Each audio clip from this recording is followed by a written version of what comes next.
औज़ुबिल्लाहि बिस्मिल्लाहिर्रहमानिर्रहीम।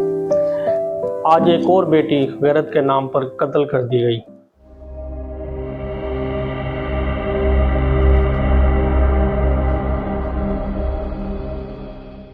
क्या वाकई ये गैरत है या ये हमारी जहालत की इंतहा है?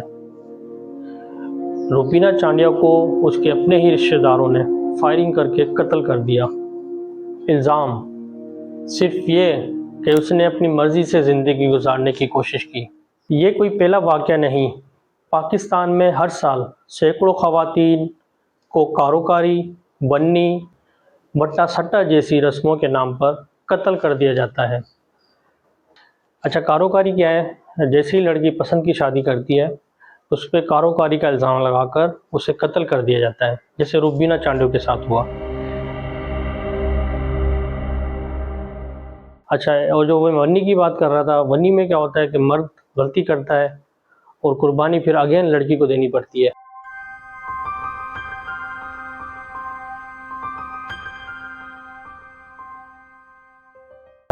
और बट्टे सट्टे में क्या होता है, उसमें ज़िंदगियों का सौदा होता है। ये इंसाफ नहीं, ये जुल्म है। आपने ऐसे केसेस पहले भी सुने होंगे, जैसे नूर मुकद्दम, कंदील बलोच और इस तरह के हज़ारों केसेस आपको मिलेंगे जो सोशल मीडिया पर या टीवी पर दिखाए गए, लेकिन उसके बाद उनका पता ही ना चल सका। और न जाने कितनी कहानियाँ हैं जो कभी सामने नहीं आती। ये काम सिर्फ वडेरे या हुकूमत नहीं करती, ये वही आम लोग करते हैं जो खुद को गैरतमंद कहते हैं। लेकिन सवाल ये है, जब वो खुद गलत काम करते हैं तो गैरत कहाँ जाती है? अच्छा, सोशल मीडिया को हमेशा गलत ही कहा जाता है, लेकिन सोशल मीडिया ने ही वो दिखाया है जो पहले छुपाया जाता था। आज जुल्म छुप नहीं सकता, आवाज़ दब नहीं सकती, आवाम खामोश नहीं रहती।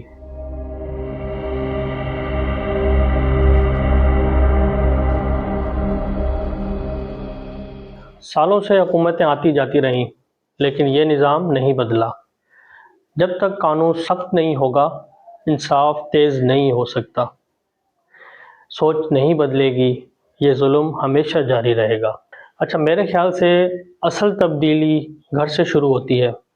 अगर आपकी बेटी या बहन कहे, मैं अपनी पसंद से शादी करना चाहती हूँ, तो जवाब क्या होना चाहिए? कत्ल या तशद्दुद? या फिर हम तुम्हारी बात सुनेंगे, हम तुम्हारा साथ देंगे? ये 4 सवाल मैं आपके ऊपर छोड़ता हूँ। अगर आप वाकई चाहते हैं कि ये जुल्म ख़त्म हो, तो कमेंट में लिखें, गैरत के नाम पर कत्ल बंद होना चाहिए। क्या क्या आप कमेंट करेंगे? गैरत के नाम पर कत्ल बंद होना चाहिए।